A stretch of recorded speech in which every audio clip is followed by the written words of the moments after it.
The perfection that's in the balance of nature is empirical evidence of the creative genius of God. He set it up. Whether he used the process of evolution or whatever process he used, I don't know and I don't care. But once you get to know all the intimate details of all of this, it's incredible.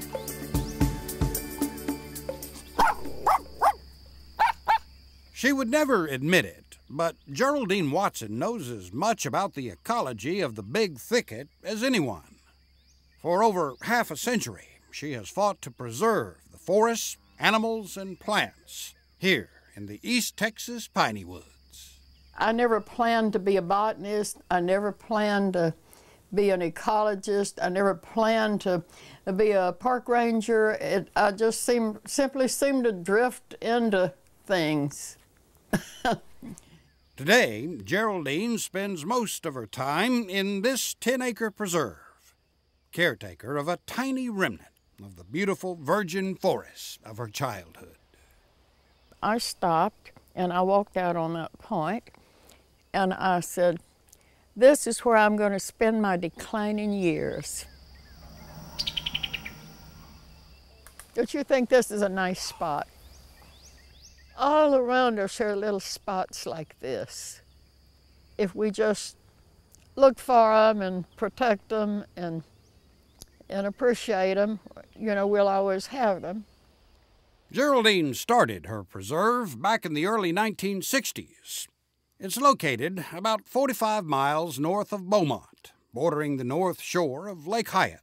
She chose this site because it contained almost all of the plant communities for which the Big Thicket is famous. And season by season, she's transformed her property into a botanical showplace.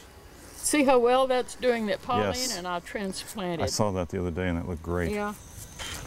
Paul Rawling is documenting the plant species here. There's always some new flowers here blooming. There we go. Been coming out here 5, 6 years now. Well, I still haven't photographed all of them. The pink one is blooming out here now today.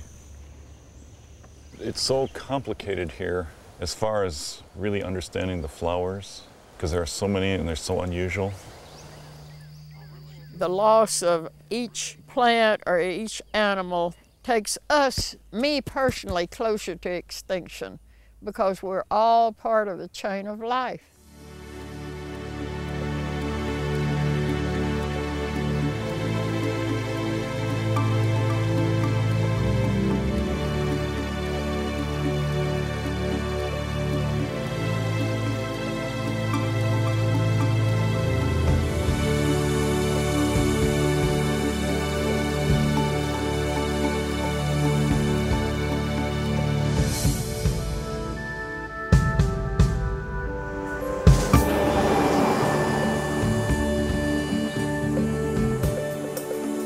Geraldine has lived her entire life within a few miles of the East Texas town of Warren. Warren is mostly a throughway for a region that produces wood and paper products. It's an industry that contributes billions of dollars each year to the local economy. But with that economic impact come consequences.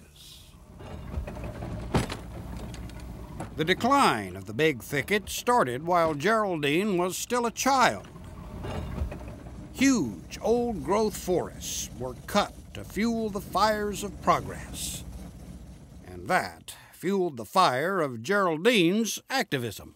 I was with the Park Service for 15 years as the plant ecologist, and all of that time I was screaming and yelling and jumping up and down. How are we going to save the world if we don't understand it? If we don't understand what makes it what it is? What interests me most about the Big Thicket is its diversity. There are at least 9 different plant associations here which are totally distinct, yet so close together that you can literally walk from swamp to desert in a few yards.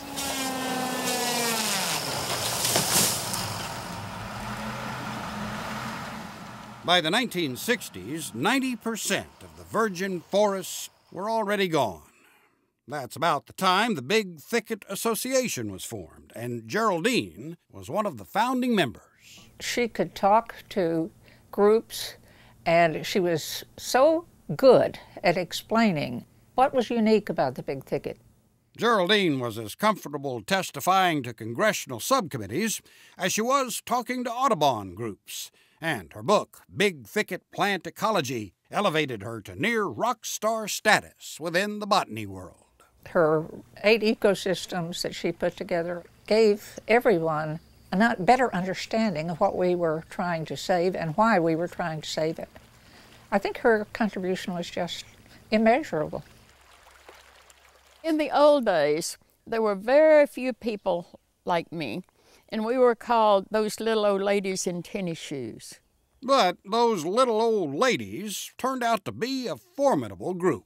You start out asking for 300,000 acres, and you wind up with 84,000, but that's pretty typical of legislation, I think. You get compromised and compromised and compromised. Well, frankly, I never dreamed we would ever save any of the Big Thicket.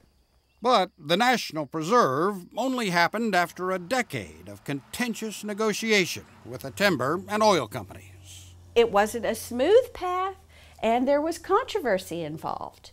And so she struggled to get this message across, but she was victorious. That victory came with a cost.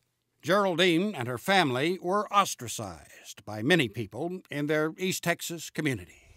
The 10 years we were trying to get a bill passed.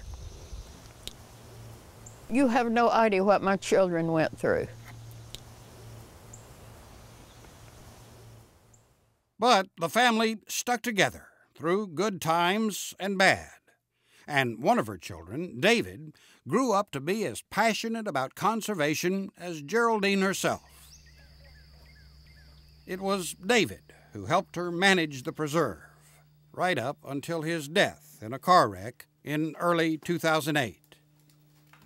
Geraldine was devastated. I often think that I am not proud of anything that I have done, that as my children have grown up and grown older and my husband is gone, I think of all of the days and the hours I spent out in the woods and the fields with other people when I could have been spending time with them. But here, Geraldine is not alone. She has found peace and purpose, at one with her land and her higher power.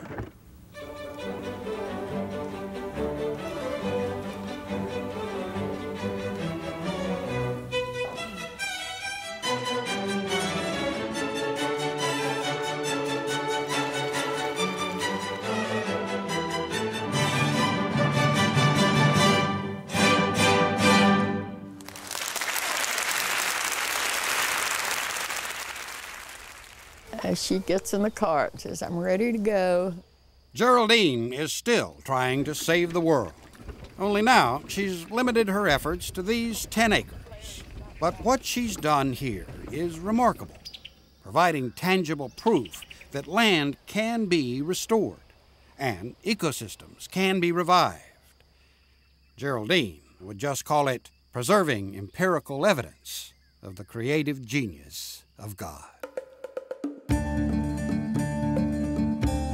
You know, I would rather somebody knock me on the head and throw me in the river than for me to sit on a sofa watching soap operas and eating myself into oblivion.